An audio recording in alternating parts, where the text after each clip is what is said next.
Welcome. A new week has started. Unfortunately, the global situation is still tense, and conflicts aren't dying down. The international community is closely watching events in the most volatile regions.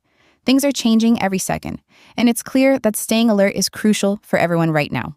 We'll keep bringing you the latest important updates from around the world.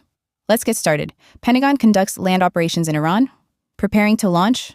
A U.S. Navy ship with naval forces arrived in the Middle East. Currently, the number of U.S. troops in the region has surpassed 50,000. President Donald Trump is about to make his next move in the ongoing conflict in Iran that has been going on for a month. It's still unclear exactly what mission the Marines from the 31st Marine Expeditionary Unit will carry out. According to U.S. officials, the president aims to open a new front by targeting an island or land area. They're considering bigger attack options, like taking over territory. If the U.S. starts moving troops on the ground, Iran could respond strongly in return. Iran's parliament speaker, Mohammad Bagher Ghalibaf, said that Iranian forces are waiting for American soldiers to set foot on land, and then there were reports that they had maintained their contacts. But he himself denied it.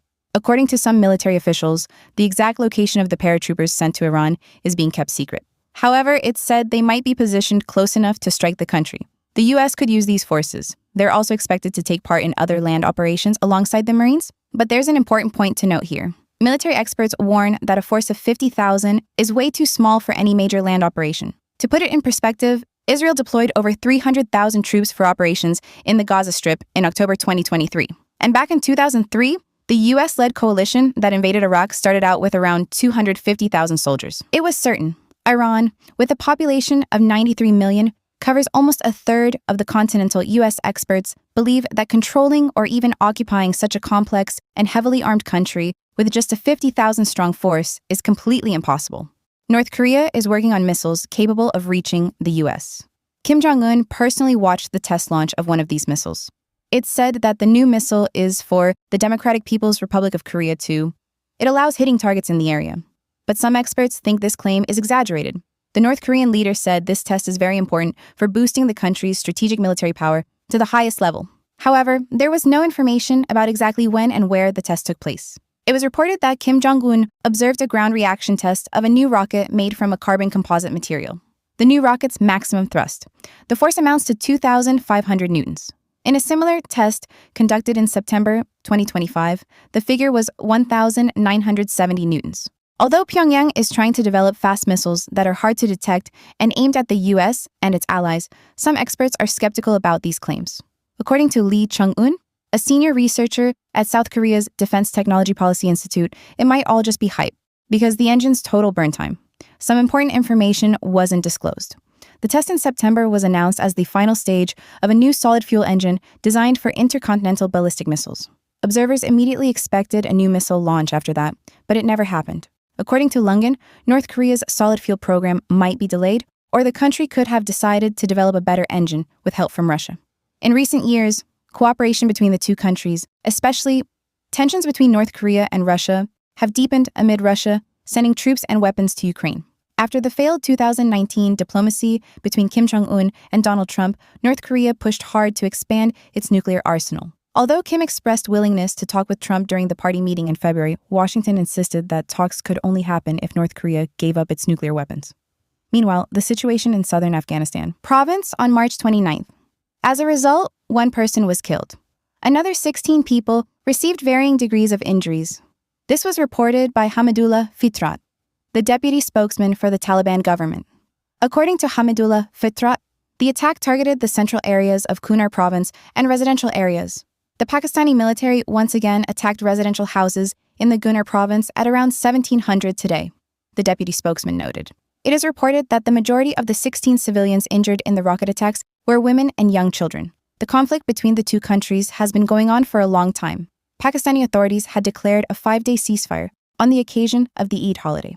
The conflict between the two countries had escalated just 2 days before the U.S. and Israel attacked the province on February 26th. The clashes began after Pakistan sent airstrikes into Afghan territory. Islamabad called it the destruction of a nest of Pakistani militants, who have been carrying out a series of attacks in Pakistan. The Afghan government, in turn, denies all this. 8 million people in the United States demonstrated against Trump. Protests under the slogan, "No to the King," were held in all U.S. states on March 28th. The previous two protests were held in June and October 2025. Each of them attracted several million people across the country. The number of demonstrations on March 28th was more than ever. According to the organizers, more than 8 million Americans took to the streets at the rally. They protested against the war in Iran, the escalation of migration policy, and the authoritarianism of the current president of the country. Trump himself has not yet responded to these statements. At the protest in New York, Attorney General Letitia James, actor Robert Deirdre, as well as activist, priest, and politician Al Harpton were at the forefront. The crowd carried a cloth with the first words of the preamble of the U.S. Constitution. Protesters also held a rally on New York's most famous Times Square. Protesters held posters dedicated to the incident of the death of more than 165 people in a missile strike on a girls' school in Iran. Trump administration has been questioned. This image shows a poster with the words, "I have a dream," from a speech by Martin Luther King Jr. A woman in a chained-up Statue of Liberty costume is arrested during a protest in Los Angeles against Trump's policies. Police also used tear gas to disperse the protesters. In Boston, about 100,000 people joined the protests. The protests were largely peaceful, with people taking to the streets and squares in many cities to express their views. In some speeches, the demonstrators stressed the importance of public scrutiny of political decisions and called for the strengthening of democratic values in the country. Israel carried out airstrikes on police checkpoints in Gaza, killing 6 people. The attack was the latest in a wave of violence that has broken a ceasefire brokered by the Trump administration and lasting more than 5 months. According to medical workers, Israeli warplanes attacked 2 police posts in the northern Gaza Strip town of Khan Yun. 3 police officers and 3 civilians were killed in the incident. 4 others were injured to varying degrees. The Israeli military has not yet officially commented on the latest strikes. According to local health authorities, Israeli forces have killed more than 680 Palestinians in Gaza since a ceasefire agreement came into effect in November. The total death toll since the war began in October 2023 has exceeded 72 million. Israel is currently waging a war against Iran alongside the United States.